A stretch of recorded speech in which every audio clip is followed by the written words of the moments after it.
Une salle d'audience bondée de journalistes, un millionnaire souriant à côté de sa maîtresse, et une femme enceinte debout, seule, terrifiée, mais refusant de reculer.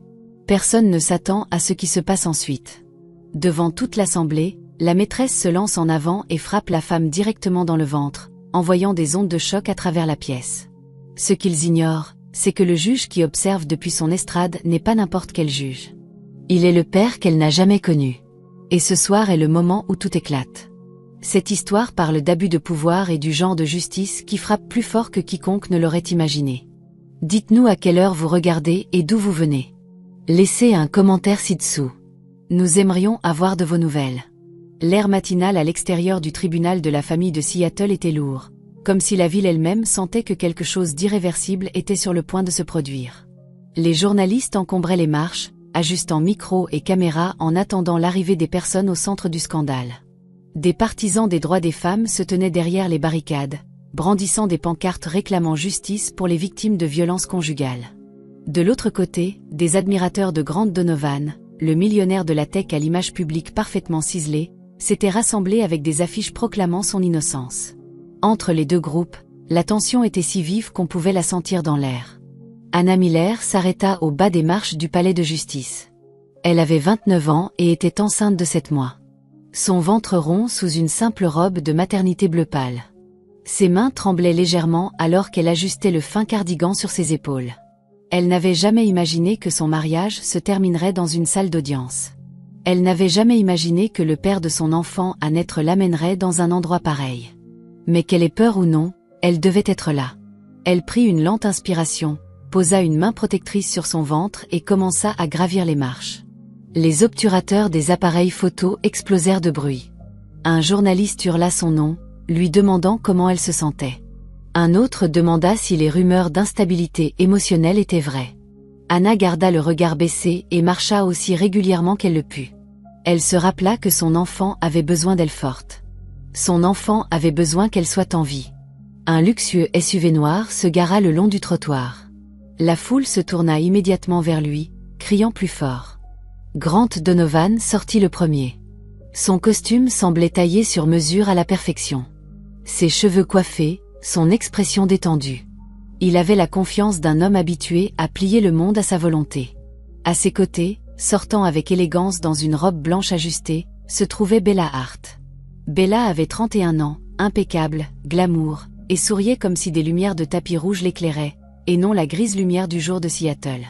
Grant et Bella marchaient côte à côte, riant doucement d'une confidence. Ils ressemblaient à un couple arrivant à une gala, et non à une audience au tribunal. Le contraste entre leur apparence soignée et la posture anxieuse et vulnérable d'Anna fit murmurer la foule. Certains partisans de Grant l'acclamèrent. D'autres eurent un soupir d'incrédulité à la vue de Bella. À l'intérieur du palais de justice, la tension s'intensifia. La salle d'audience était froide et silencieuse, avec de hauts plafonds qui faisaient résonner même les sons les plus ténus. Anna était assise à la table du requérant avec son avocat. Elle essayait de se concentrer sur sa respiration. Son cœur battait la chamade et chaque mouvement dans la salle semblait se produire autour d'elle avec une importance exagérée. À l'avant de la pièce siégeait le juge Samuel Hay. Ses cheveux argentés et sa posture calme reflétaient des années d'expérience. Il surveillait la salle avec une retenue disciplinée, mais quand ses yeux se posèrent sur Anna, quelque chose vacilla derrière eux. Il n'avait aucune explication logique à cette sensation. Pourtant, il sentait une étrange familiarité en la regardant. Ce n'était pas de la reconnaissance. C'était quelque chose de plus profond et d'indicible. Malgré tout, il se força à rester professionnel. L'audience commença. L'avocat d'Anna se leva et exposa sa demande de protection, de soutien et de garde principale. L'argumentation était mesurée, basée sur des schémas documentés de contrôle et de violence psychologique. Anna garda sa main sur son ventre, sentant son bébé bouger sous sa peau comme s'il sentait la tension. L'avocat de Grant se leva avec une expression de préoccupation répétée. Il prétendit qu'Anna souffrait d'instabilité émotionnelle. Il dit qu'elle interprétait mal les événements. Il suggéra même qu'elle avait tendance à exagérer pendant sa grossesse. La salle d'audience se tortilla mal à l'aise à cette formulation, mais Grant se carra sur son siège, fier et confiant dans le récit qu'il avait payé pour établir. Derrière Grant, Bella était assise, les bras croisés, les lèvres ourlées d'un rictus. Chaque fois que le nom d'Anna était mentionné, Bella chuchotait quelque chose, roulant des yeux. Son mépris était si flagrant que même l'avocat de Grant lui lançait des regards discrets, comme pour l'inciter silencieusement à agir normalement. Quand l'avocat d'Anna mentionna l'infidélité de Grant et la pression financière qu'il avait utilisée pour la forcer à signer un accord conjugal injuste, Bella explosa. Elle se leva brusquement et cria « Elle ment absolument ». Sa voix résonna dans la pièce. Le juge frappa son marteau. « Madame Hart, asseyez-vous. Vous n'êtes pas autorisée à interrompre la procédure. » Grant tendit le bras calmement et posa une main sur le bras de Bella. C'était un geste doux mais possessif, comme pour la rassurer qu'il gardait le contrôle. Bella se laissa retomber sur son siège, la mâchoire serrée, mais les yeux rayonnants de fureur. Le juge fit signe à Anna de parler. Anna se leva lentement, sa main toujours sur son ventre. Elle parla doucement mais distinctement. Elle décrivit des nuits où Grant coupait son accès à l'argent. Elle décrivit des semaines où il refusait de la laisser voir des amis. Elle décrivit les menaces déguisées en inquiétude pour sa clarté mentale. Pendant qu'elle parlait, la salle d'audience devint silencieuse. Même les personnes venues sceptiques se surprirent à l'écouter. Les caméras à l'extérieur de la salle d'audience se pressaient contre les étroites fenêtres. Anna se sentait exposée, mais étrangement déterminée. Elle voulait que la vérité soit entendue. Elle voulait que son bébé sache qu'elle avait essayé. Bella ne supporta pas que l'attention se détourne d'elle. Elle chuchota quelque chose à Grant, mais il continua à regarder droit devant lui. La colère monta sur son visage. Elle serra le bord de son siège si fort que ses jointures blanchirent. Puis cela arriva. Bella bondit sur ses pieds avec une fureur explosive. Elle simule, elle joue la comédie, elle essaie de le ruiner. Sa voix prit un ton aigu, presque perçant. Avant que quiconque puisse réagir, Bella fit un pas en avant et asséna un coup de pied violent directement dans l'abdomen d'Anna. Un cri collectif s'éleva dans la salle d'audience. Anna s'effondra instantanément, tombant sur le sol en bois. Ses mains agrippèrent son ventre alors que son corps se recroquevillait. Un cri aigu lui échappa, plein de terreur et de douleur instinctive. Du liquide se répandit sur le sol de la salle d'audience. Le bruit qu'il fit en touchant le bois fit halter plusieurs personnes. La salle éclata. Les journalistes hurlèrent. Les avocats trébuchèrent sur les chaises. La sécurité se précipita. Le juge se figea une fraction de seconde. Puis quelque chose en lui céda.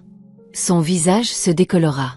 Sa voix, habituellement calme et posée, éclata en un cri qui secoua la salle. « Sécurité, appelez une ambulance, maintenant !»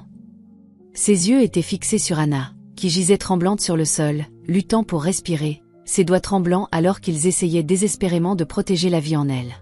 Et pour des raisons qu'il ne comprenait pas encore, la vision la frappa avec une terreur qu'il n'avait jamais ressentie auparavant.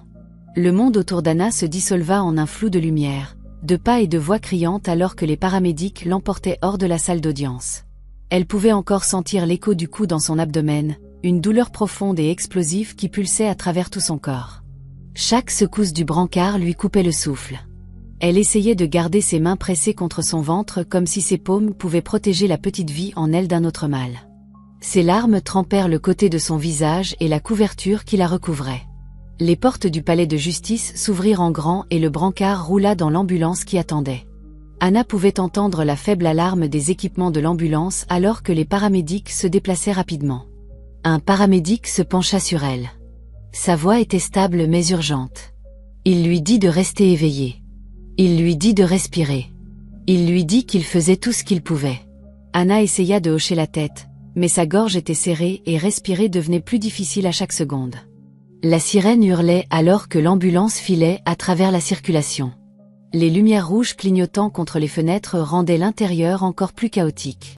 Un paramédic pressa un moniteur sur son abdomen, cherchant le battement de cœur fœtal.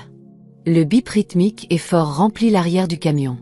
Anna fixa le plafond, combattant la terreur montante en elle. Elle chuchota à son bébé, lui disant de tenir bon. Elle ne savait même pas si l'enfant pouvait l'entendre, mais parler lui semblait être le seul contrôle qui lui restait. Quand ils arrivèrent à l'hôpital, les paramédics poussèrent le brancard le long d'un long couloir.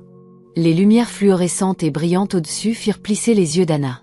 Les infirmières se déplaçaient rapidement autour d'elle, lançant des instructions, dégageant les passages, préparant l'équipement. Un médecin se précipita à ses côtés. « Sa voix parvint, nette et urgente. Il dit qu'elle était à 28 semaines. Il dit qu'il devait stabiliser la mère et le bébé. Anna entendit les mots mais ne put les traiter complètement. Chaque son se superposait à l'écho du coup de pied et à la peur qui lui serrait la poitrine. Ils l'amenèrent dans une salle de monitoring. Un gel froid toucha son abdomen. Des capteurs furent attachés. Une machine ronronna et commença à produire le bip rythmique du moniteur cardiaque fœtal. Le son devint tout l'univers d'Anna. Chaque bip semblait être un fil la reliant à l'espoir. Chaque légère pause faisait déraper son cœur. Elle luttait pour respirer à travers la panique, sa poitrine se soulevant et tombant rapidement. Le médecin lui dit de rester immobile pendant qu'il vérifiait les signes d'hémorragie interne et de détresse utérine. Les infirmières se déplaçaient autour d'elle, ajustant le lit, attachant les perfusions, vérifiant son pouls. L'air sentait fortement la désinfectant. Anna fixa les carreaux du plafond, essayant de cligner des yeux pour chasser les larmes qui ne cessaient de remplir ses yeux. Elle voulait être courageuse. Elle voulait rester calme. Mais la terreur de perdre le bébé était accablante. Elle sentait que toute sa vie reposait sur le bip régulier de la machine à côté d'elle. Une infirmière alluma la télévision montée dans le coin de la salle d'attente à l'extérieur de sa chambre. Bien que la porte fût partiellement fermée, Anna pouvait encore entendre les voix de la diffusion. Une alerte de nouvelles de dernière heure passait en boucle. Le titre disait qu'une femme enceinte avait été frappée au ventre dans une salle d'audience par la maîtresse d'un millionnaire. Puis la vidéo commença. Anna reconnut l'instant immédiatement. L'écran capturait Bella se ruant en avant et l'arc violent de sa jambe lorsqu'elle entrait en contact avec l'abdomen d'Anna. Les journalistes se disputaient sur les détails. Les commentateurs débattaient de ce qui s'était passé. Le son de son propre cri résonnait faiblement depuis la télévision, et cela fit tendre le corps d'Anna d'humiliation et de peur. Elle détourna le visage et ferma les yeux. Des larmes coulèrent le long de ses joues. Son bébé bougea faiblement en elle et elle agrippa le côté du lit, priant silencieusement que ce mouvement soit un bon signe. Elle se sentait douloureusement seule. Elle souhaitait que quelqu'un soit là pour s'asseoir avec elle, pour lui tenir la main, pour la rassurer qu'elle ne perdrait pas son enfant. Mais la pièce semblait trop grande et trop vide. Le seul son régulier était celui du moniteur fœtal. Son téléphone vibra sur la table de chevet. L'infirmière le lui tendit doucement, pensant que c'était peut-être un membre de la famille. Anna répondit avec des mains tremblantes. La voix de Grant remplit la pièce. Elle était froide, coupante et étrangement calme. Il lui dit de ne pas parler à la presse. Il lui dit de ne pas l'accuser de violence. Il lui dit que si elle osait utiliser l'incident au tribunal, il lui prendrait le bébé. Il lui rappela qu'il avait de l'argent et des avocats. Il lui rappela qu'elle perdrait si elle le combattait. Anna ferma les yeux, serrant le téléphone. Elle pouvait à peine parler. Elle sentait les mots couper plus profondément que la douleur dans son abdomen. Quand elle raccrocha, sa main tremblait si violemment que le téléphone faillit lui glisser des doigts. Quelques minutes plus tard, un autre message apparut. Celui-ci venait de Bella. Il ne contenait que 5 mots. La prochaine fois, je ne raterai pas. Anna fixa le texte jusqu'à ce que sa vision se brouille. Son estomac se contracta à nouveau de douleur. Elle essaya de respirer, mais sa poitrine semblait comprimée. La pièce sembla soudain trop brillante, trop bruyante, trop étouffante. Une main douce toucha la sienne. Anna ouvrit les yeux et vit une infirmière plus âgée debout à côté du lit. La femme se présenta comme Hélène Arté. Sa voix était douce mais ferme. Elle dit à Anna qu'elle avait vu des maris comme Grant Donovan auparavant. Elle lui dit de ne rien signer. Elle lui dit que les hommes qui utilisaient le pouvoir pour contrôler leurs femmes escaladaient toujours lorsqu'ils étaient menacés. Anna écouta la voix d'Hélène et sentit un petit fil de réconfort la ramener de la panique. C'était la première compassion qu'elle avait ressentie depuis son effondrement sur le sol du tribunal. La nuit tomba à l'extérieur des fenêtres de l'hôpital. Les lumières dans la chambre s'atténuèrent, mais Anna ne pouvait pas dormir. Chaque fois qu'elle fermait les yeux, elle voyait le pied de Bella se diriger vers elle. Chaque fois que le moniteur fœtal bipait, elle ressentait un soulagement. Chaque plus légère pause faisait chuter son cœur. Les ombres sur les murs bougeaient avec les passages des infirmières. Le bourdonnement silencieux des machines remplissait le silence. Anna était allongée dans l'obscurité, écoutant le battement de cœur de son bébé et priant pour que le rythme ne change pas. Vers minuit, son téléphone vibra à nouveau. Elle faillit l'ignorer, craignant que ce ne soit une autre menace. Mais quand elle ouvrit le message, elle se figea. L'email n'avait pas de nom et pas de signature. Il ne contenait qu'une seule phrase. « Si vous êtes Anna Miller, je pense être votre père. » Le téléphone glissa légèrement dans sa main alors qu'elle fixait ces mots. Son souffle se bloqua. La pièce sembla plus froide. Les questions tourbillonnèrent dans son esprit. Elle sentait de la peur, de la confusion, de l'incrédulité, et une étincelle soudaine et impossible d'espoir. Le moniteur continua son bip régulier à côté d'elle. Elle serra le téléphone contre sa poitrine, incertaine si le message était une erreur ou le début de quelque chose qu'elle n'avait jamais osé imaginer. 48 heures après l'agression dans la salle d'audience, l'histoire s'était déjà répandue dans tous les grands médias du pays.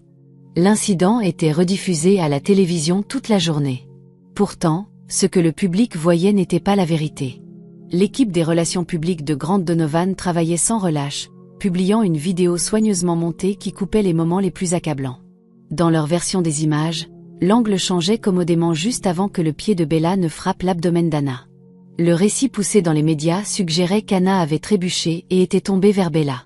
Les titres répétaient la même formulation. Les journalistes répétaient les mêmes arguments.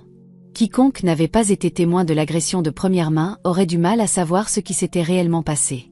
Une émission de télé connue pour défendre les hommes riches et influents diffusa un segment intitulé « Le public est-il manipulé ?»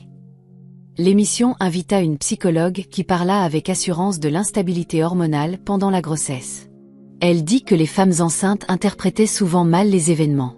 Elle suggéra qu'Anna avait peut-être agi sous le coup du stress émotionnel. Ce que le public ignorait, c'est que cette soi-disant experte avait été payée par l'équipe de relations publiques de Grant. Sa performance ne servait qu'un seul but, rendre Anna peu fiable. Pendant ce temps, à l'intérieur de l'hôpital, Anna luttait pour digérer tout cela. Elle n'avait pas quitté sa chambre depuis son admission. Elle n'avait plus regardé la télévision après avoir entendu le son de son propre cri provenant de la vidéo de la salle d'audience. Le moniteur fœtal à côté d'elle continuait son bip régulier, mais sa peur n'avait pas diminué. Chaque fois que le bip ralentissait, elle retenait son souffle. Chaque fois que le bébé bougeait, elle chuchotait des réassurances silencieuses. Son avocat n'était pas encore arrivé, et ses factures médicales s'accumulaient. Elle savait qu'elle n'avait pas l'argent pour une longue bataille juridique. Cette pensée la terrifiait. Quand l'avocat de Grant arriva avec une pile de documents, cette terreur s'approfondit. L'avocat parla avec une sympathie répétée. Il expliqua que Grant était prêt à être généreux. Il offrit à Anna un règlement financier qui exigeait qu'elle garde le silence. Elle aurait des droits de visite limités quand le bébé naîtrait. Elle ne parlerait pas publiquement de l'agression. Elle n'accuserait pas Grant de violence. Elle signerait l'abandon de la plupart de ses revendications matrimoniales. C'était présenté comme une bouée de sauvetage, mais l'intention était claire. Il voulait la faire taire. Anna tenait les papiers dans ses mains, les doigts tremblants. Elle se sentait petite, coincée et incertaine. Elle n'avait pas d'avocat pour la protéger. Elle n'avait pas assez d'économie pour résister aux ressources de Grant. La menace qu'il avait proférée au téléphone, la menace de lui prendre son bébé, résonnait sans relâche dans son esprit. Signer les documents semblait abandonner tout son avenir. Les refuser semblait entrer dans une guerre qu'elle ne pouvait pas gagner. L'avocat laissa l'enveloppe sur sa table de chevet et sortit sans attendre sa réponse. La porte se referma doucement derrière lui. Anna fixa l'épaisse enveloppe. Elle semblait devenir plus lourde plus elle la regardait. Sa respiration devint superficielle. Alors qu'elle était assise là, gelée, l'infirmière Hélène entra dans la chambre. Elle avait été assignée à Anna depuis son arrivée, et elle avait observé la jeune femme lutter pour se ressaisir. Hélène reconnut la raideur dans les épaules d'Anna et le regard distant dans ses yeux. Elle s'approcha doucement et lui demanda si elle allait bien. Anna ne dit rien, jetant seulement un regard vers l'enveloppe. Hélène s'approcha, la ramassa et lut l'en-tête en plissant les yeux. Hélène avait vu ce type d'accord auparavant. Elle avait été témoin d'autres femmes contraintes au silence par des maris riches. Elle savait qu'une fois qu'Anna signerait, tout deviendrait beaucoup plus difficile à annuler. Sans dire un mot, Hélène sortit son téléphone et photographia discrètement les documents. Puis elle regarda Anna avec une expression stable et rassurante. Elle lui dit de ne rien signer. Elle lui dit qu'il y avait des gens qui pouvaient l'aider. Elle lui dit que le pouvoir de Grant n'était pas absolu, peu importe à quel point il semblait invincible. Anna sentit une petite vague de soulagement, fragile mais réelle. En dehors des murs de l'hôpital, le public restait profondément divisé. Le nom d'Anna apparaissait partout sur les réseaux sociaux. Certaines personnes la défendaient, affirmant qu'aucune femme, surtout une femme enceinte, ne simulerait un coup de pied dans une salle d'audience. D'autres se moquaient d'elle, la traitant de menteuse, de dramaturge ou de coureuse d'or. Les sections de commentaires devenaient des champs de bataille remplis d'insultes. La cruauté des étrangers imprégnait le récit, rendant Anna encore plus exposée. À l'intérieur du palais de justice, cependant, un autre type de bataille commençait. Le juge Samuel était assis dans ses appartements privés, les stores partiellement fermés. Il fixait la pile de dossiers sur son bureau. Quelque chose à propos d'Anna était resté avec lui longtemps après que la salle d'audience se fût vidée. Il ne pouvait pas secouer le sentiment que sa douleur signifiait plus pour lui que celle d'une étrangère. Cela le troublait. Cela le poussait aussi à agir. Il demanda à son greffier de récupérer l'intégralité des images de sécurité de la salle d'audience. Pas les extraits montés circulant dans les médias, mais les images brutes non coupées enregistrées par la caméra au plafond et celles derrière la barre des témoins. Quand les fichiers furent livrés, Samuel ferma la porte de son bureau et joua les images seules. La vidéo granuleuse montrait tout clairement. Anna debout, nerveuse, Bella la dévisageant. Le moment où Bella se rua en avant avec la fureur gravée sur son visage. Le coup de pied violent. Anna s'effondrant. La caméra captura aussi l'expression d'Anna, non pas de performance ou d'exagération, mais d'horreur authentique.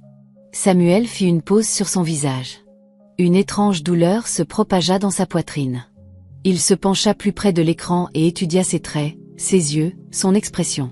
Quelque chose de familier vivait dans ses détails. Il atteignit un tiroir et en sortit une vieille enveloppe qui était restée scellée pendant des années. À l'intérieur se trouvaient des photographies d'une femme nommée Laura Miller. Elle avait été le premier amour de Samuel. Ils s'étaient rencontrés quand il était jeune et idéaliste. Ils avaient planifié une vie ensemble. Puis un jour, sans explication, elle avait disparu. Pas de notes, pas d'appel, rien. Il l'avait cherchée pendant des années, mais chaque piste se terminait dans le silence. Et maintenant, alors qu'il étudiait le visage d'Anna sur le moniteur, les souvenirs de Laura revinrent avec une clarté troublante. Il ouvrit son ordinateur portable et chercha dans les archives publiques. Il trouva le lieu de naissance d'Anna. Il trouva des détails de base sur sa mère. Il trouva les dates et les lieux. Une par une, les pièces s'alignèrent. Son âge correspondait exactement à l'année où il avait perdu le contact avec Laura. Le nom de sa mère correspondait à la femme qu'il avait autrefois aimée. Plus il connectait les points, plus son souffle se bloquait dans sa gorge. Pour la première fois depuis qu'il était devenu juge, Samuel sentit ses mains trembler. Tout pointait vers une conclusion dévastatrice et incroyable. Anna Miller, la femme allongée dans un lit d'hôpital après avoir été frappée par la maîtresse d'un millionnaire, pourrait être la fille qu'il avait perdue des décennies plus tôt. Il ferma le dossier lentement et fixa le mur. Son cœur battait irrégulièrement. Ses pensées tourbillonnèrent. L'espoir se mêla à la peur, et le poids de la révélation s'abattit sur lui comme une tempête prête à éclater. La lumière du soleil en fin d'après-midi filtrait à travers les stores de la chambre d'hôpital, projetant de longues bandes d'or pâle sur les murs. Anna était allongée contre ses oreillers, fixant le plafond sans vraiment le voir. Elle se sentait épuisée, physiquement et émotionnellement. Le bip régulier du moniteur fœtal à côté d'elle était devenu la bande-son de ses jours et de ses nuits. Chaque son la rassurait que son bébé tenait toujours bon, se battait toujours. Mais la peur de ce qui pourrait arriver ensuite restait collée à elle comme une ombre qu'elle ne pouvait échapper. Ses paupières étaient lourdes. Elle voulait se reposer, mais son esprit refusait de se calmer.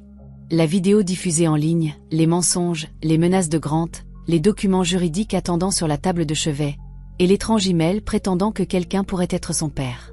Elle ne savait plus quoi croire. L'incertitude se tordait dans sa poitrine. Un déclic doux interrompit le silence. La porte s'ouvrit lentement. Anna tourna la tête, s'attendant à une infirmière, ou peut-être à Hélène venant vérifier son état. Au lieu de cela, elle vit un homme entrer dans la pièce. Il était grand, avec des cheveux argentés soigneusement coiffés en arrière, portant une chemise repassée et une veste sombre. Son visage était composé mais marqué par quelque chose de plus lourd que l'âge seul. « Je suis désolé de vous déranger, dit-il tranquillement, presque avec prudence. Je m'appelle Samuel. Anna cligna des yeux.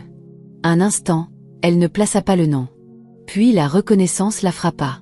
Le juge, l'homme qui siégeait à l'avant de la salle d'audience quand son monde entier s'était effondré. Elle sentit son estomac se serrer. Elle se redressa légèrement, sa main se déplaçant instinctivement vers son ventre. « Que faites-vous ici ?» Sa voix était douce mais lasse. « Quelque chose ne va pas avec mon affaire. » Il secoua lentement la tête. « Je ne suis pas ici à titre officiel. » Il s'approcha, mais pas trop, comme s'il avait peur de l'accabler. « Je sais que vous ne voudrez peut-être pas me voir. Je le comprends, mais j'ai cru qu'il était important de vous parler. » Anna sentit la tension monter dans ses épaules. Elle supposa qu'il était là pour lui dire de reconsidérer la bataille juridique ou peut-être pour l'avertir de parler aux médias. Les juges n'étaient pas censés s'impliquer ainsi. Quelque chose dans sa présence semblait étrange. Elle avala difficilement. « S'il s'agit de l'audience, dit-elle prudemment, je sais que la situation était chaotique, et je sais que vous devez être sous pression, mais je n'ai menti sur rien. » « Je sais que vous n'avez pas menti, » répondit-il immédiatement, la surprenant. La sincérité dans sa voix la fit hésiter. Il ne s'agit pas de l'audience. Il s'agit de toute autre chose. Elle fronça les sourcils, confuse. Samuel atteignit la poche intérieure de sa veste. Anna se tendit à nouveau, incertaine de ce qu'il allait sortir. Quand il tira une petite photographie légèrement usée, il la tint délicatement comme si c'était quelque chose de précieux. « J'ai des raisons de croire, dit-il doucement, que je pourrais être votre père. » Anna le dévisagea, stupéfaite. Un instant, son esprit devint vide. Elle regarda la photographie dans sa main. Il la lui tendit lentement. Avec des doigts tremblants, elle la prit. L'image montrait une jeune femme aux yeux doux et aux cheveux longs debout à côté d'une version beaucoup plus jeune de l'homme maintenant dans sa chambre d'hôpital. La femme semblait familière, non parce qu'Anna l'avait jamais vue en personne, mais parce que sa mère n'avait gardé qu'une seule photo de sa jeunesse dans un vieux tiroir. C'était la même femme. C'était Laura Miller. Le souffle d'Anna se bloqua. Son pouls s'accéléra. Elle sentit comme si le sol sous elle basculait. « C'est ma mère », chuchota-t-elle. Samuel hocha la tête. Ses yeux contenaient un mélange de tristesse et d'espoir. « Je l'ai rencontrée il y a de nombreuses années. Nous étions très jeunes. Ma famille désapprouvait. Elle est partie sans me dire qu'elle était enceinte. Je l'ai cherchée pendant des années, mais je n'ai jamais trouvé où elle était allée. » Anna regarda à nouveau la photographie. Sa mère n'avait jamais parlé du père d'Anna. Chaque question qu'Anna avait posée pendant son enfance avait été déviée ou écartée avec des réponses vagues. Anna avait toujours supposé qu'il les avait abandonnés ou qu'il ne se souciait simplement pas d'elle. Entendre cela maintenant était comme tirer un rideau sur une partie de sa vie qu'elle n'avait jamais espéré voir clairement. « Pourquoi maintenant ?» demanda-t-elle. Sa voix tremblait entre le choc et la colère. « Pourquoi, après tout ce temps ?» La poitrine de Samuel se souleva et retomba avec une inspiration stabilisatrice. « Quand je vous ai vu dans cette salle d'audience, quelque chose m'a frappé. Votre apparence, quelque chose dans votre visage, une familiarité que je ne pouvais expliquer. Je l'ai ignoré au début. Les juges sont formés à rester détachés. Mais quand j'ai vu la vidéo non montée, quand j'ai vu le collier autour de votre cou, je l'ai reconnu. » Anna toucha instinctivement le petit collier reposant sur sa clavicule. Il avait appartenu à sa mère. Elle le portait depuis le jour de la mort de sa mère. Laura portait ce collier le jour où elle est partie, continua Samuel. Je le lui avais offert quand nous étions jeunes. Je ne l'ai jamais revu jusqu'à ce qu'il soit autour de votre cou. Les yeux d'Anna se remplirent de larmes. Elle était submergée. Une partie d'elle voulait le croire. Une autre partie voulait se protéger de plus de douleur. Elle pressa une main sur son ventre, s'ancrant. « Je ne sais pas quoi dire », chuchota-t-elle. « Vous n'avez pas besoin de dire quoi que ce soit pour l'instant », répondit Samuel doucement. « Vous avez vécu quelque chose de terrible, et vous vous battez pour votre enfant. La dernière chose que je veux, c'est ajouter à votre fardeau. Mais si la possibilité est vraie, alors je vous dois la vérité et je vous dois protection. » « Je suis en colère, » dit Anna tranquillement. « Si vous êtes mon père, pourquoi ne nous avez-vous pas trouvés plus tôt ?» Il hocha lentement la tête. « Je mérite cette question, et je ne peux pas changer ce qui s'est passé. Je peux seulement vous dire que j'ai essayé. Je ne savais pas où elle était partie. Elle a disparu de tous les endroits que j'ai cherchés. Si vous choisissez de faire un test ADN et s'il confirme ce que je crois, alors je veux être à vos côtés maintenant. Je veux aider à vous protéger, vous et votre bébé. » Il recula légèrement, lui donnant de l'espace. « Je me retirerai de votre affaire pour éviter tout conflit d'intérêts, mais en privé, je peux aider. Je peux engager un avocat spécialisé dans ce type d'affaires. Quelqu'un qui ne sera pas intimidé par Grant Donovan. Anna le regarda longuement. Ses émotions tourbillonnaient de manière chaotique, mais sous la confusion, il y avait une petite étincelle de quelque chose qu'elle n'avait pas ressenti depuis longtemps. L'espoir. Fragile mais réel. Samuel posa une petite enveloppe sur la table à côté d'elle. À l'intérieur se trouvaient les informations pour un test ADN. « Prenez votre temps », dit-il doucement. « Quoi que vous choisissiez, je le respecterai. » Il se tourna pour partir. Anna fixa l'enveloppe, sa main reposant protectrice sur son ventre. Pour la première fois depuis l'agression, elle ne se sentit pas entièrement seule. Le lendemain matin, la chambre d'hôpital était inhabituellement calme. Anna était assise droite dans son lit, épuisée mais alerte, attendant la visite que le juge lui avait annoncée. Elle ne savait pas à quoi s'attendre. Sa vie avait radicalement changé en quelques jours. Chaque heure apportait de nouvelles informations, une nouvelle peur ou une nouvelle incertitude. Elle ne pouvait qu'espérer que la personne qui viendrait l'aiderait plutôt que de placer un autre fardeau sur ses épaules déjà tremblantes. Un coup ferme résonna à la porte. Quand elle s'ouvrit, une femme entra avec des pas confiants. Elle portait un costume anthracite et portait une mallette en cuir sous le bras. Sa présence remplit immédiatement la pièce. Ses cheveux striés de gris étaient tirés en un chignon strict, et son expression portait à la fois l'autorité et la conviction. « Vous devez être Anna Miller », dit la femme, lui tendant la main. « Je suis Mary Collins. » Anna lui serra la main. La poignée de Mary était ferme, rassurante et forte d'une manière qui fit exhaler à Anna le souffle qu'elle n'avait pas réalisé qu'elle retenait. « Le juge m'a demandé de venir », continua Mary alors qu'elle tirait une chaise près du lit. « Il a dit que vous aviez besoin de quelqu'un qui n'hésiterait pas à tenir tête à un homme comme Grant Donovan. » Anna hocha lentement la tête. « Il m'a dit que vous étiez expérimenté. » Mary ouvrit sa mallette et sortit plusieurs dossiers. « C'est une façon de le dire. J'ai traité des affaires impliquant des hommes puissants qui croient qu'ils peuvent acheter le silence.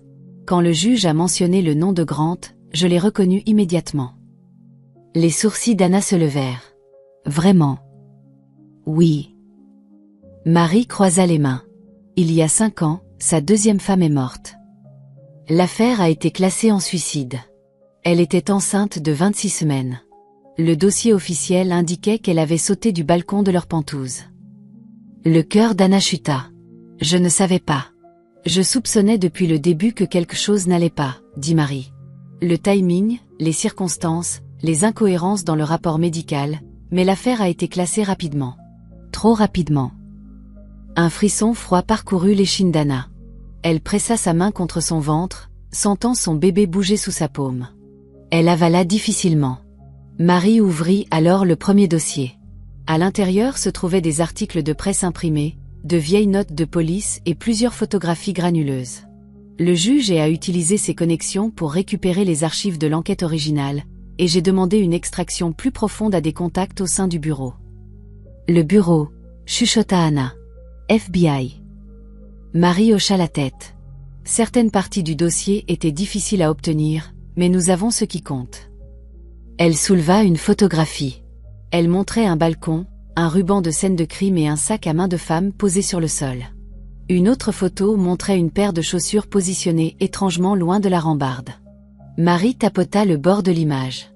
Le détective assigné à l'affaire soupçonnait un acte criminel. Ses notes indiquaient des incohérences, y compris des modèles d'échymoses qui ne correspondaient pas à une chute.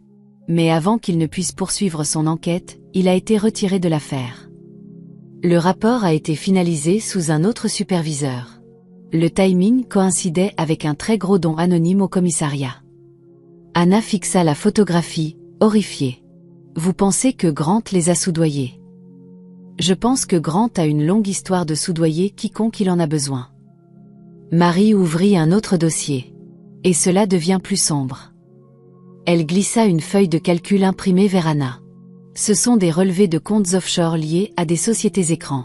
Les transactions ont grimpé en flèche le mois précédant la mort de sa femme et à nouveau immédiatement après, avec des millions transférés à des entités non enregistrées. Anna se couvrit la bouche de la main.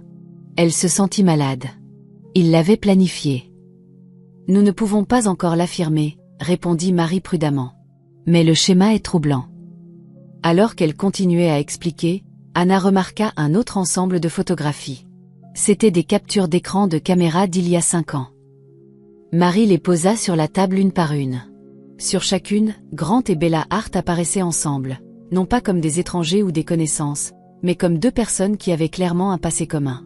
Sur cette image, dit Marie en désignant une photo, Bella est vue en train de se disputer avec la deuxième femme de Grant 3 jours avant sa mort. Cette séquence a été enterrée dans les dossiers originaux. Si Bella est dans l'orbite de Grant depuis si longtemps, alors leur relation n'a pas commencé récemment. Et si elle a confronté l'épouse précédente, elle pourrait avoir été impliquée dans bien plus que ce que nous savons. L'air sembla s'épaissir autour d'Anna. Elle sentit que chaque respiration pesait plus lourd. Il y a 30 minutes, elle croyait se battre contre Grant seule. Maintenant, elle comprenait qu'elle avait peut-être affaire à un homme qui avait détruit une autre femme avant elle, une femme qui portait aussi son enfant. La voix de Marie s'adoucit. « Je sais que c'est difficile à entendre, mais vous devez comprendre le danger. Les schémas comme celui-ci s'arrêtent rarement d'eux-mêmes. » L'infirmière Hélène frappa légèrement et entra avec un tableau. Elle s'arrêta quand elle vit la table couverte de photographies. « Je me souviens d'elle, » dit Hélène doucement. « Sa deuxième femme. Elle est venue à l'hôpital une fois. J'ai remarqué des ecchymoses sur ses bras, estompés. Quand j'ai mentionné les documenter, le médecin traitant m'a dit de laisser tomber. Il a dit que son mari s'occupait de ses soins en privé. »« Pourquoi dirait-il cela ?» demanda Anna. Hélène soupira. « Nous savons maintenant que le médecin traitant a accepté des dons de Grant pendant des années. Il a acheté des équipements, des rénovations et quelques vacances. En retour, il écartait tout ce qui pouvait donner une mauvaise image de Grant. » Marie hocha la tête. « Cela correspond à tout ce que nous avons trouvé. » Hélène continua. Elle semblait avoir peur ce jour-là. J'ai essayé de lui parler, mais elle évitait le contact visuel. Je ne l'ai jamais revue après cela. Quand j'ai appris sa mort, je savais que quelque chose n'allait pas. Mais personne n'a demandé leur déposition aux infirmières. Marie regarda Anna. C'est pourquoi nous devons constituer une équipe, discrète, prudente. Elle les énuméra dans un ordre calme et précis. Samuel a de l'influence juridique. Je m'occuperai de la stratégie contentieuse. Hélène servira de témoin médical. Et l'inspecteur Michael Rodd, qui a travaillé sur l'affaire précédente avant d'être retiré, a accepté d'aider à rassembler les anciennes pistes. C'était accablant. C'était terrifiant.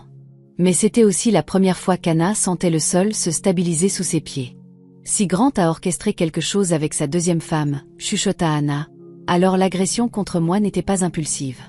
Cela pourrait être le début du même schéma.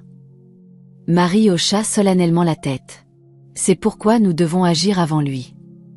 Anna fixa le tableau que Marie avait assemblé sur une table roulante portable. Au centre se trouvait une photo de Grant entourée des visages de femmes, de dossiers de transactions financières, de cartes de ses propriétés et de chronologie de mort et de disparition. Des fils rouges reliaient des événements sur des années. Cela ressemblait exactement à quelque chose provenant d'une enquête criminelle. C'était aussi la première fois qu'Anna comprenait vraiment l'étendue du danger qu'elle courait et l'étendue de ce qu'il devait faire ensuite. La tempête qui suivit l'enquête émergente n'intimida pas Grant Donovan. En fait, cela l'énergisa. Il avait déjà fait face à des scrutins publics et en était toujours sorti plus fort. Cette fois, il avait l'intention d'écraser le récit avant qu'il ne prenne hold. Dans les 24 heures suivant l'apprentissage qu'Anna avait retenu une représentation légale, il contacta l'une des firmes de relations publiques les plus chères du pays. Leur bureau occupait le dernier étage d'une tour de verre surplombant la ville comme un trône. Ils étaient connus pour remodeler les scandales en sympathie. Grant arriva avec un air de confiance frisant l'arrogance. Il amena une équipe d'avocats, un portefeuille de documents soigneusement édités et des instructions pour la stratégie qu'il voulait mettre en œuvre. Il insista sur le fait que le public était manipulé. Il insista sur le fait qu'Anna essayait de l'extorquer. Il exigea que la firme de relations publiques crée une histoire mettant en avant ses réalisations, ses œuvres caritatives et son ascension depuis une enfance modeste. Il se présenta comme une victime d'un complot malveillant. En quelques heures, la firme publia une vidéo polie intitulée « La vérité derrière le chaos de la salle d'audience ». Le clip dépeignait Grant comme calme et composé. Il le présentait comme un mari soutenant qui avait essayé d'aider une femme en difficulté. Il laissait entendre que l'instabilité émotionnelle d'Anna avait causé l'incident dans la salle d'audience. Il suggérait que Bella n'avait réagi que par peur. Les commentateurs sur certaines chaînes reprirent ces affirmations, répétant le récit mot pour mot. La machine de relations publiques avançait avec précision, façonnant la perception en temps réel. La phase suivante du plan incluait de placer Bella devant les caméras. Elle apparut sur une émission de télévision populaire, vêtue de couleurs douces, son visage arrangé en une expression de remords fragile. Elle s'essuya les yeux avec un mouchoir en décrivant sa version de l'histoire. Elle dit qu'elle avait eu peur. Elle dit qu'Anna avait foncé sur elle la première. Elle dit qu'elle avait réagi par instinct. Elle affirma même qu'elle priait pour la sécurité du bébé chaque nuit. Sa performance était assez émotionnelle pour convaincre certains téléspectateurs. Les personnes qui n'avaient pas vu les images non montées commencèrent à douter de ce qui s'était réellement passé dans la salle d'audience. Le pouvoir des mensonges polis devint douloureusement clair. Les sondages d'opinion publique basculèrent légèrement en faveur de Grant. Les partisans de son empire technologique le défendirent bruyamment. Ils le qualifièrent de symbole du rêve américain. Ils dirent que des hommes comme lui étaient toujours ciblés par des conjoints jaloux. Ils accusèrent Anna de courir après l'argent. Pendant un court moment, Grant se sentit victorieux. Il se délecta de voir la marée tourner. Mais tout le monde ne le croyait pas. Tout le monde n'était pas prêt à accepter la performance de Bella. Et l'un des premiers à s'opposer publiquement au récit fut Samuel Hay. Samuel apparut sur une chaîne d'information respectée connue pour son journalisme d'investigation et son intégrité.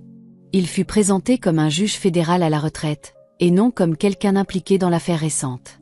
Sa voix resta stable alors qu'il parlait d'un schéma troublant qu'il avait observé au fil des années sur le banc.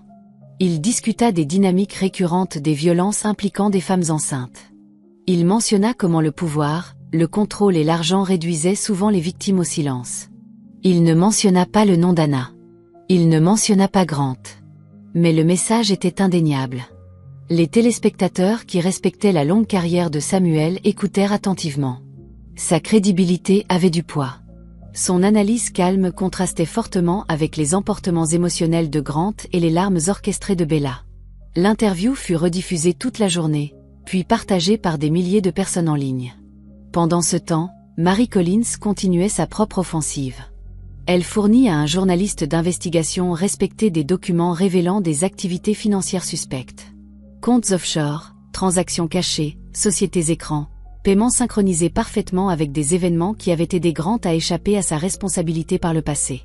Le journaliste passa des jours à vérifier les informations avant de publier une enquête révolutionnaire intitulée « De l'ange de l'innovation au maître de la manipulation ». L'article se répandit rapidement sur les réseaux sociaux. Il souleva des questions. Il troubla les personnes qui voyaient autrefois Grant comme un symbole de succès. Il laissait entendre un schéma non seulement de manipulation, mais de comportement criminel. Aucune des accusations n'était définitive, mais les connexions étaient trop nettes pour être ignorées. Grant essaya de contrôler les dégâts. Il apparut en direct à la télévision, criant par-dessus l'animateur. Il accusa les journalistes de mentir. Il affirma que des ennemis politiques le ciblaient. Il menaça de poursuites judiciaires contre quiconque parlerait contre lui. Mais chaque comportement coléreux entamait l'image qu'il avait essayé de construire. Les téléspectateurs qui l'admiraient autrefois commencèrent à remarquer la rapidité avec laquelle il perdait le contrôle. Ils remarquèrent à quelle fréquence il évitait les questions directes. Ils remarquèrent l'hostilité qui se cachait sous son extérieur poli. À l'hôpital, Mary organisa une brève interview soigneusement contrôlée pour Anna. Elle dura moins de 5 minutes. Une seule caméra captura Anna assise sur le lit d'hôpital avec des lumières tamisées autour d'elle. Elle ne portait pas de maquillage. Elle ne faisait pas de gestes dramatiques. Elle parlait d'une voix douce et stable. Quand on lui demanda ce qu'elle voulait, elle répondit simplement « Je veux juste que mon bébé soit en sécurité ». Cette seule phrase fut diffusée à travers le pays. Les téléspectateurs plus âgés assis dans leur salon à travers l'Amérique sentirent quelque chose changer en eux. Les femmes qui avaient élevé des enfants des décennies plus tôt virent la peur silencieuse dans les yeux d'Anna et la reconnurent. Les grands-mères se souvinrent des dangers de la grossesse dans leur propre jeunesse. Les mères reconnurent le tremblement dans la voix d'Anna. Les Américains plus âgés qui valorisaient la sincérité plutôt que le spectacle commencèrent à former leurs propres opinions. Ils n'étaient pas émus par les larmes de Bella ou les diatribes de Grant. Ils étaient émus par la simplicité d'une mère effrayée essayant de protéger son enfant. Progressivement, la marée de l'opinion publique commença à changer à nouveau. Cela ne se produisit pas avec une rapidité dramatique. Cela se produisit tranquillement dans les salons, les communautés de retraités, les groupes d'église et les rassemblements de voisins. Les femmes plus âgées, en particulier, se sentaient protectrices envers Anna. Elles partagèrent son interview. Elles commentèrent avec des prières. Elles appelèrent dans les émissions de radio pour la défendre. Elles la virent non pas comme une figure dans un scandale, mais comme un être humain. Des hashtags commencèrent à circuler sur les réseaux sociaux. Au début, ils étaient petits. Puis ils grandirent. En quelques jours, hashtag Protéger Anna commença à apparaître sous des milliers de publications. Il fut suivi par hashtag Croyez les femmes enceintes, une contre-force puissante à la campagne de Grant. Le hashtag se répandit sur les plateformes, accompagné de messages de solidarité. Les gens exigeaient justice. Les gens exigeaient la sécurité pour Anna et son enfant à naître. Les gens exigeaient des comptes. L'équipe de relations publiques de Grant essaya de contre-attaquer, mais l'élan avait changé. Leurs vidéos polies ne suscitaient plus l'admiration. Leurs affirmations d'innocence ne semblaient plus convaincantes. Grant avait perdu le contrôle du récit. Et pour la première fois de sa carrière, il n'était pas celui qui dirigeait la perception publique. Anna, regardant tranquillement depuis son lit d'hôpital, sentit le changement aussi. Elle ne se sentait pas triomphante. Elle ne se sentait pas en sécurité. Mais elle sentait quelque chose de nouveau. Elle sentait que le monde commençait à voir sa vérité. La tension dans la chambre d'hôpital semblait différente maintenant. Ce n'était plus la peur étouffante de l'isolement. C'était le calme immobile avant le mouvement, le sentiment que quelque chose de plus large avait commencé à bouger en faveur d'Anna. Son monde était encore fragile. Son bébé était toujours en danger. Mais elle ne se sentait plus seule. Une aide réelle se formait autour d'elle, et elle portait un poids bien au-delà de tout ce que Grant pouvait acheter. Le juge Samuel arriva tôt le matin, son expression solennelle mais déterminée. Il s'assit à côté du lit d'Anna et tint un dossier dans ses mains. Il avait déjà pris la décision qui changerait tout. « Je me suis officiellement retiré de votre affaire, dit-il doucement. C'est nécessaire. Je ne peux pas risquer de conflit d'intérêts, mais cela ne signifie pas que je m'éloigne de vous. » Anna le regarda, sentant un étrange mélange de soulagement et de peur. « Alors, que se passe-t-il maintenant ?» La voix de Samuel s'adoucit. « Maintenant, je me tiens derrière vous en tant que votre père, et je vous aiderai à mener cette bataille de l'extérieur. » Les mots la frappèrent avec une force inattendue. L'entendre dire « père » semblait encore irréel, mais cela réchauffa quelque chose au fond de sa poitrine. Elle hocha lentement la tête. Mary Collins les rejoignit peu après. Elle se tenait au pied du lit, feuilletant un classeur épais. « Puisque le juge s'est retiré, nous avons besoin de renforts. Des gens qui savent comment combattre des hommes comme Grant. J'ai déjà contacté quelqu'un. » Elle regarda Samuel, puis Anna. « Il est en route. » 1 heure plus tard, un homme grand dans la quarantaine entra dans la pièce. Il portait un manteau sombre et avait le sérieux de quelqu'un qui avait passé des années à naviguer dans les coins les plus sombres de la criminalité financière. « Je suis Aaron Blake, » dit-il, offrant un signe de tête respectueux. « Ancien procureur fédéral. J'ai passé 15 ans à enquêter sur les abus financiers chez les riches. Le juge et Marie m'ont assez dit pour savoir que cette situation est plus grande que la violence conjugale. » Il posa plusieurs documents sur la petite table à côté du lit d'Anna. Grant Donovan n'est pas simplement un abuseur. Il montre un schéma. Ses transferts d'argent, ses comptes offshore, ses morts subites. C'est un système, une structure construite de manipulation et de dissimulation financière. Ces mots glacèrent Anna. C'était terrifiant d'entendre ces pires suppositions confirmées par un expert fédéral. L'inspecteur Michael Rod arriva ensuite. Dès son entrée, il portait une boîte épaisse remplie de vieux dossiers. Il avait été l'inspecteur qui avait initialement enquêté sur la mort de la deuxième femme de Grant avant d'être brusquement retiré. « J'ai des contacts qui n'ont jamais oublié cette affaire, » dit-il au groupe. « Je leur ai parlé hier soir. Ils ont peur, mais ils sont prêts à aider maintenant que Donovan est enfin sous les projecteurs. » Il ouvrit la boîte et commença à disposer des éléments sur la table. Voici le gardien de sécurité de l'immeuble qui a vu les ecchymoses. Voici le voisin qui a entendu les cris. Voici la colocataire qui a vécu avec la deuxième femme de Grant à l'université. Elle se souvient des changements de personnalité, de la peur, des tentatives pour le quitter. Il prit une autre déposition. Et ça, un livreur. Il y a 5 ans, il a vu Grant lui serrer la gorge dans l'embrasure de leur porte. Il l'a signalé. Le rapport a disparu. Le lendemain, Anna inspira brusquement. Elle sentit son pouce accélérer à chaque révélation. Elle savait que Grant était dangereux. Elle savait qu'il blessait les gens. Mais voir un réseau de voix effacées étalé sur la table lui donnait des jambes en coton. Hélène entra dans la pièce peu après, tenant un dossier à elle. L'administration de l'hôpital a libéré ces dossiers après que le médecin traitant ait été relevé de ses fonctions, dit-elle doucement. Vous devriez voir ce qu'il a couvert. Il y avait de multiples rapports de blessures sur la deuxième femme de Grant. Leur système les avait signalés, mais le médecin traitant les avait rejetés à chaque fois. Maintenant qu'il avait été licencié, ils y avaient accès. Elle tendit le dossier à Marie, qui l'ouvrit soigneusement. C'est précieux, dit Marie.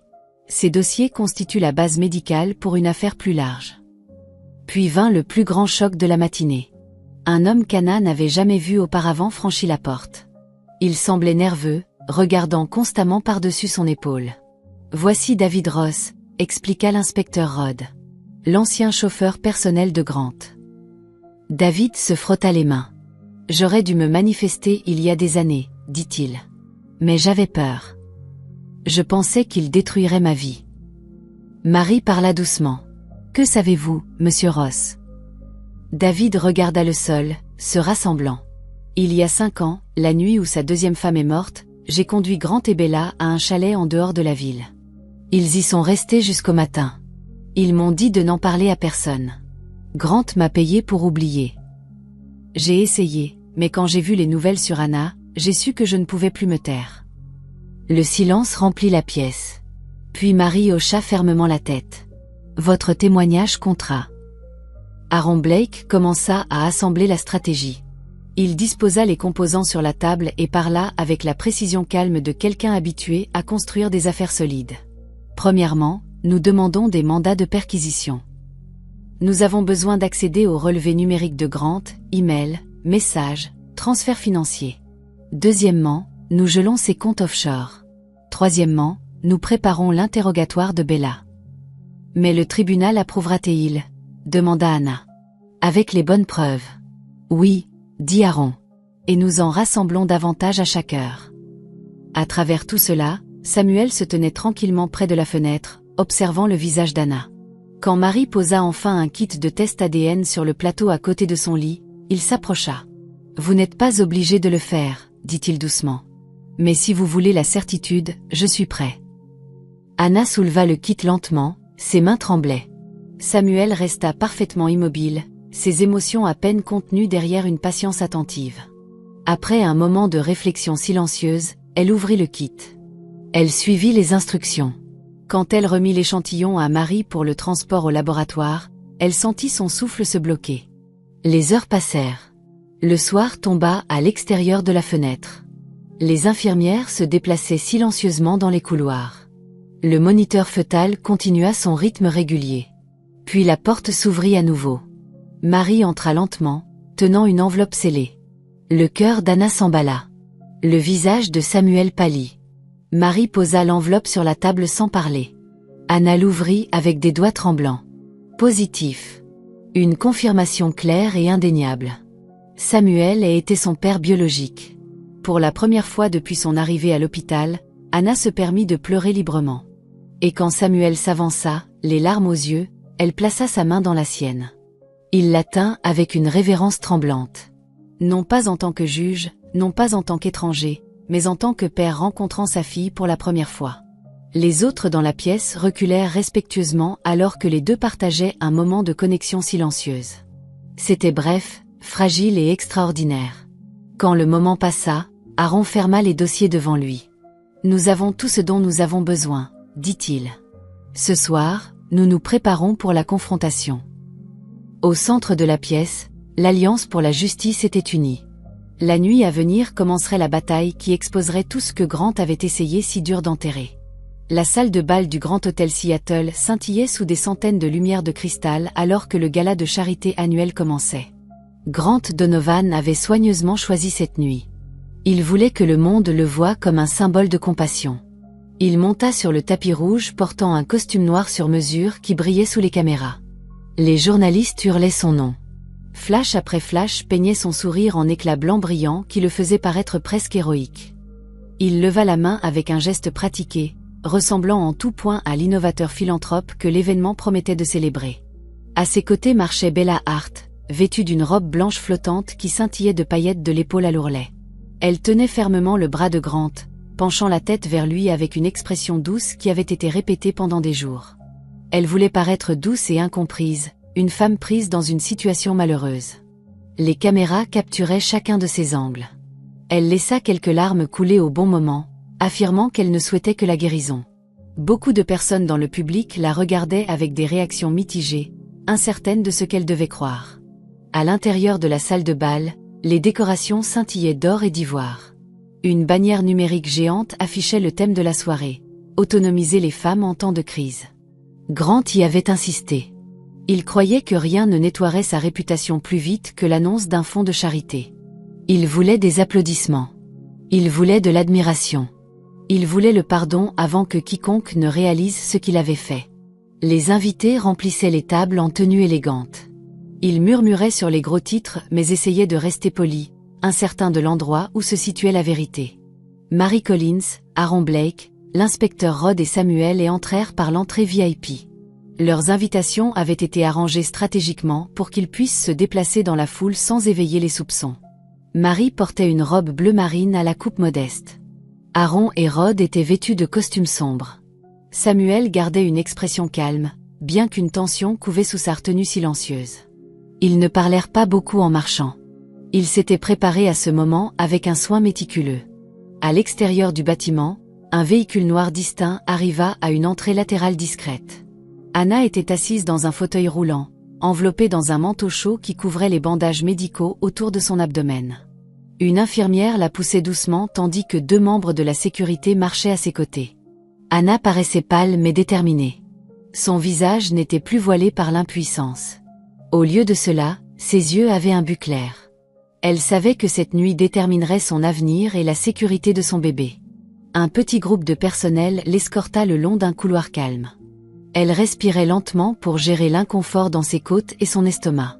Chaque mouvement lui rappelait l'agression violente qui l'avait poussée ici. Pourtant, elle refusait de faire demi-tour. Elle avait demandé à être présente. Elle voulait voir la vérité révélée de ses propres yeux. Elle voulait être témoin du moment où les mensonges de Grant s'effondreraient. À l'insu de la plupart des invités, un journaliste d'investigation avait placé des micros discrets sous la scène plus tôt dans la soirée. Le journaliste avait travaillé en étroite collaboration avec Mary et Aaron pour s'assurer qu'aucun problème technique ne puisse interrompre la révélation. Les appareils étaient cachés derrière des arrangements floraux et de petits panneaux décoratifs. Ils captureraient chaque son sur scène le moment venu. Le cœur d'Anna s'emballa quand elle apprit la configuration. Elle sentait comme si toute la pièce était une chambre scellée attendant d'exploser. Grant monta sur scène alors que l'orchestre adoucissait sa musique. Il s'approcha du microphone avec une expression de profonde tristesse. Il plaça sa main sur sa poitrine et baissa la tête. Sa voix trembla alors qu'il commençait son discours. Il parla de compassion. Il parla de rédemption. Il affirma qu'il voulait soutenir les femmes enceintes en crise. Il laissa même une larme couler en décrivant à quel point il se sentait incompris. Certains invités applaudirent poliment.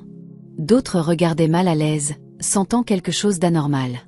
Bella se tenait à proximité, joignant les mains comme dans une prière.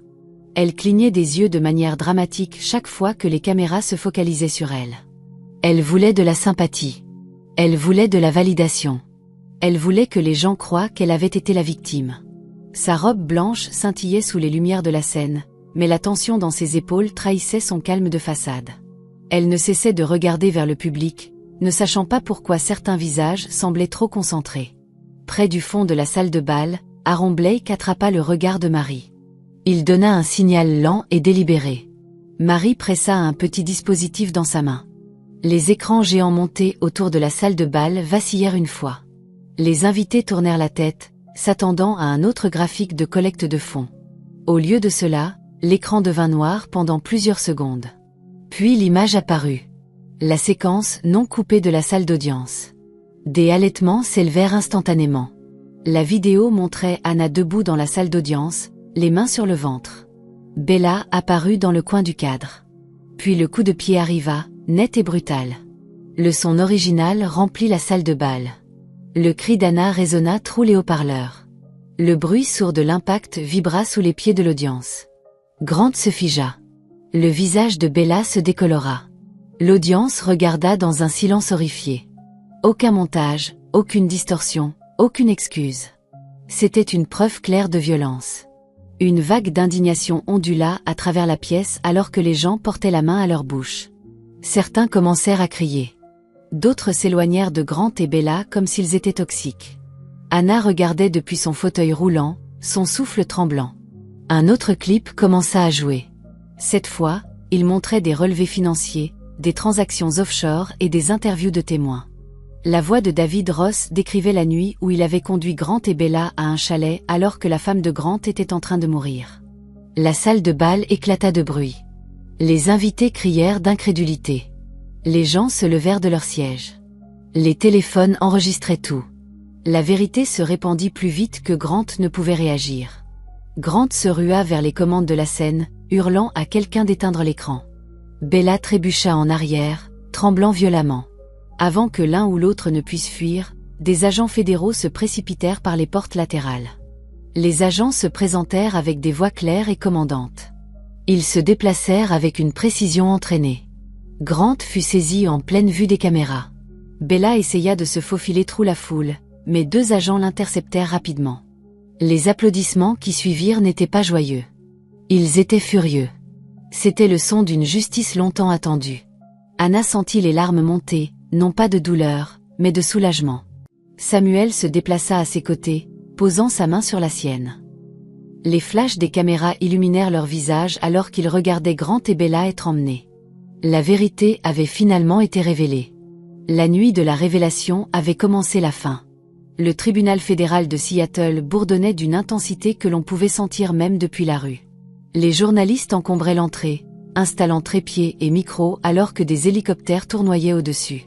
Les gens s'alignaient sur les trottoirs, espérant être témoins de l'histoire. La chute de Grant Donovan, autrefois célébré comme un milliardaire visionnaire, avait capturé l'attention de la nation. Il arriva menotté, entouré de marshals fédéraux. Son visage portait les marques d'une lutte. Une ecchymose gonflait sous son œil gauche et une coupure le long de sa joue avait été hâtivement bandée. Il avait résisté à l'arrestation la nuit du gala, et ses blessures reflétaient à la fois son désespoir et son refus d'accepter la défaite. Il marchait avec une posture raide, essayant de conserver la dignité qui lui restait, mais les caméras étaient impitoyables, capturant sa chute avec une clarté impitoyable. Bella Hart apparut peu après. La femme éblouissante, qui posait autrefois avec confiance sur les tapis rouges, paraissait maintenant presque méconnaissable. Ses cheveux pendaient mollement sur ses épaules. Des cernes sombres ombraient ses yeux. Elle tenait ses bras serrés contre son corps comme pour essayer de se rétrécir. Elle jeta un regard nerveux à Grant, mais il refusa de la regarder. 2 jours plus tôt, elle avait tenté de négocier une charge réduite en l'accusant entièrement. Elle était maintenant piégée entre la peur et la survie, essayant désespérément de sauver le peu d'espoir qu'elle avait. À l'intérieur de la salle d'audience, l'ancien procureur fédéral Aaron Blake se tenait à l'avant, organisant des documents avec des mains stables. Il portait un costume sombre qui portait l'autorité des années passées à poursuivre la justice. Quand le juge entra et annonça le début de la procédure, Aaron s'avança. Il parla avec clarté et force, exposant l'affaire. Il commença par la vidéo non montée de la salle d'audience. La séquence apparut sur le grand écran. Des halètements résonnèrent dans la pièce alors que le coup de pied violent de Bella jouait au ralenti. Le son brut du cri d'Anna remplit la salle d'audience. Personne ne pouvait nier ce qu'il voyait. Personne ne pouvait l'expliquer. Ensuite vint la preuve financière. Aaron présenta des graphiques, des tableurs et des rapports bancaires qui révélaient un réseau complexe de comptes offshore. Il expliqua comment des millions de dollars s'étaient déplacés selon des schémas suspects sur plusieurs années. Les transferts étaient liés à des moments clés entourant la mort de la deuxième femme de Grant. Les points se connectaient avec une précision glaçante. Il présenta ensuite les dossiers hospitaliers. L'infirmière Hélène les avait découverts après le renvoi du médecin corrompu.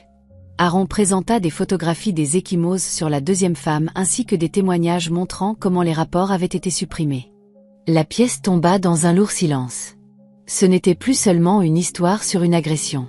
C'était une histoire de schéma, d'historique, d'un système conçu par Grant Donovan pour maintenir le contrôle et éliminer quiconque le menaçait. Un par un, les témoins montèrent à la barre. David Ross, l'ancien chauffeur, témoigna le premier. Sa voix tremblait légèrement alors qu'il décrivait la nuit où il avait conduit Grant et Bella à un chalet isolé alors que la deuxième femme était laissée seule aux pentouses. Il admit avoir été payé pour se taire. Sa peur était palpable, mais sa conviction était plus forte maintenant. Puis vint le gardien de sécurité de l'immeuble. Il parla des ecchymoses qu'il avait vues mais qu'on lui avait dit d'ignorer. L'amie et ancienne colocataire de la deuxième femme témoigna ensuite. Elle raconta les effondrements émotionnels, la peur et les menaces que la femme lui avait confiées. Le livreur, qui avait été témoin de Grant étranglant sa femme, suivit. Son témoignage amena plusieurs jurés au bord des larmes. Enfin, l'infirmière Hélène marcha régulièrement vers la barre. Sa voix calme portait le poids de la vérité. Elle décrivit le jour où elle avait examiné la deuxième femme. Elle expliqua comment elle avait voulu documenter les blessures, mais que le médecin traitant l'en avait empêché. Elle admit avoir gardé ce souvenir pendant des années, incapable d'oublier le désespoir dans les yeux de la patiente. Les caméras capturèrent l'expression solennelle des jurés alors qu'ils écoutaient. Il devint clair que chaque pièce s'emboîtait. Des heures après le début de la procédure, l'huissier ouvrit la porte latérale. Anna entra dans la salle d'audience dans son fauteuil roulant, poussée doucement par une infirmière. Elle portait un chemisier ample pour éviter d'appuyer sur les bandages autour de son abdomen.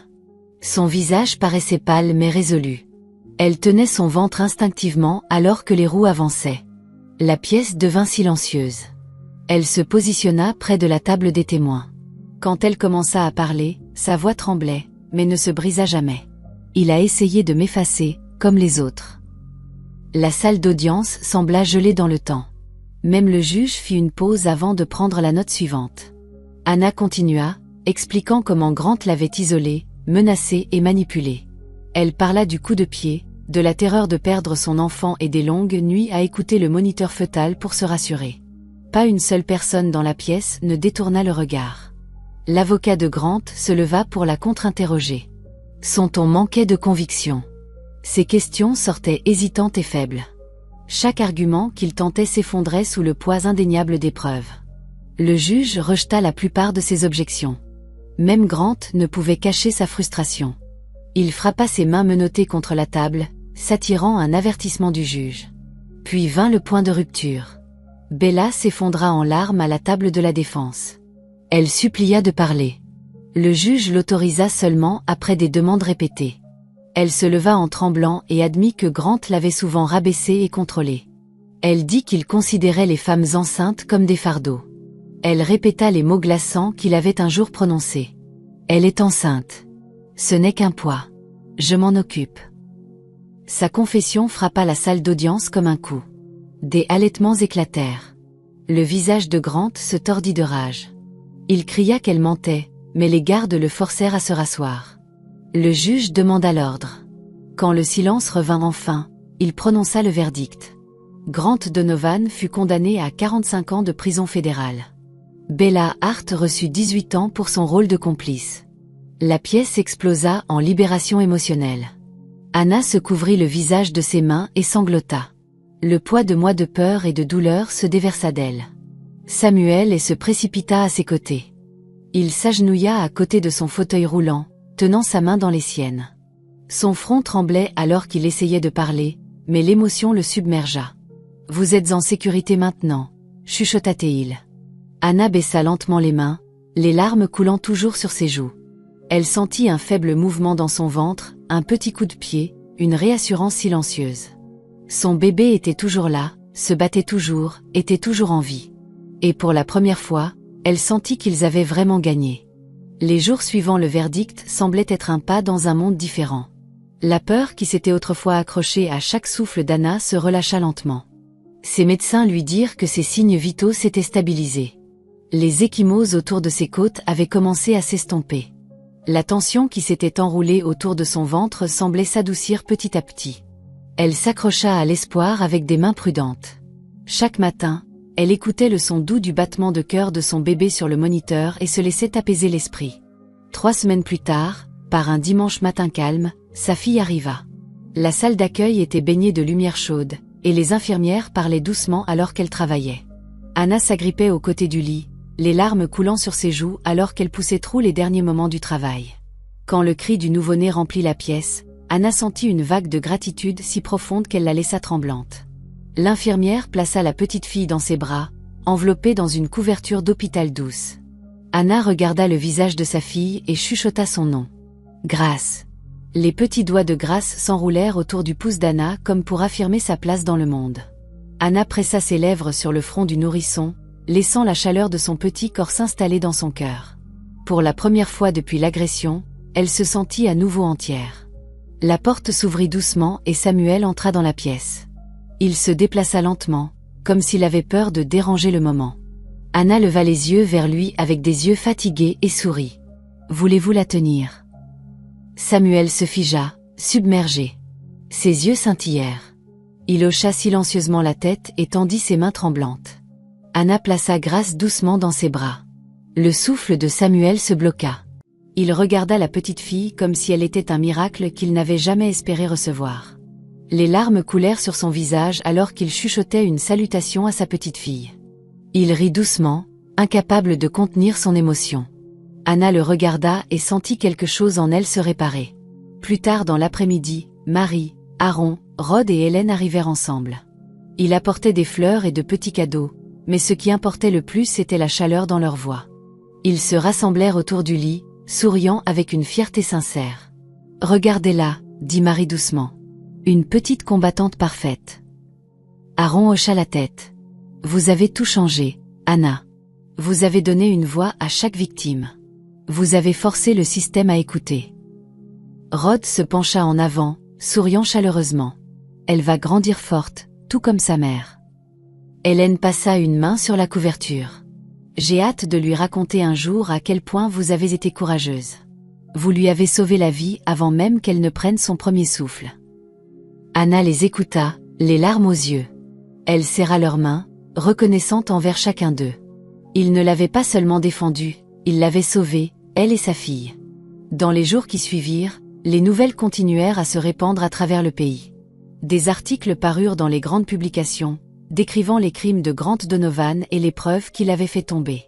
Les journalistes interviewèrent d'anciens employés, des analystes financiers et des experts juridiques. L'histoire de la révélation du gala devint un symbole de responsabilité. Le fonds de charité que Grant avait faussement promu était maintenant sous la gestion d'organisations légitimes dédiées aux femmes fuyant des foyers violents. Les dons affluèrent de personnes touchées par le courage d'Anna. Quand Anna fut libérée, Samuel la conduisit à un petit appartement qu'il avait discrètement rénové. Ce n'était pas extravagant, mais il était rempli de lumière et de couleurs douces. De la peinture fraîche couvrait les murs. Un berceau se tenait près de la fenêtre, décoré d'un simple mobile de petites étoiles en bois. Des rideaux frais flottaient doucement dans la brise printanière. Anna entra avec Grace dans ses bras et sentit une vague d'émotion. Elle n'avait jamais espéré avoir un endroit qui semblait sûr, mais maintenant, elle l'avait. Samuel l'aida à installer Grace dans le berceau. Puis il marcha vers une petite étagère au mur. Il y plaça une photo encadrée de Laura Miller prise de nombreuses années auparavant. À côté, il posa un autre cadre. Il contenait la seule photo qu'Anna avait de son enfance, une petite photo d'elle avec sa mère. Et à côté de ces deux-là, il ajouta le plus récent cadre, contenant une photo de Grace prise seulement quelques heures après sa naissance. 3 générations côte à côte. Anna regarda tranquillement Samuel ajuster les cadres jusqu'à ce qu'ils soient parfaitement alignés. Elle pressa une main sur son cœur, sentant la profondeur du moment. Quelque chose en elle se sentit complet. Elle commença à faire de courtes promenades dans le quartier quand ses forces revinrent. Elle poussa la poussette de Grace sous la douce lumière du soleil matinal. Le ciel paraissait toujours plus doux pendant ces premières heures. Le monde semblait calme, presque sacré. Anna inspira l'air frais, sentant son corps retrouver sa stabilité. Les personnes qu'elle croisait sur le trottoir la reconnaissaient parfois des nouvelles, mais elle l'approchait avec gentillesse. Certaines offraient de tranquilles félicitations, d'autres souriaient simplement.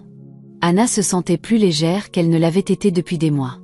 Samuel finit par emménager dans l'appartement voisin.